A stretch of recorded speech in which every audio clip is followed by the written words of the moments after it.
Welcome to Yoruba Cinema Negefi PV, where we rewind the past, revisit the legates, and reflect on the movies that shaped Yoruba culture.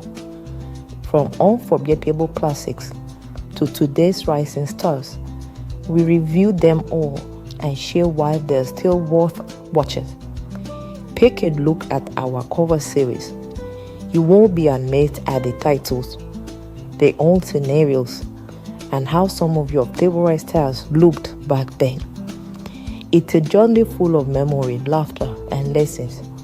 Subscribe and join us as we explore Yoruba cinema, one frame at a time.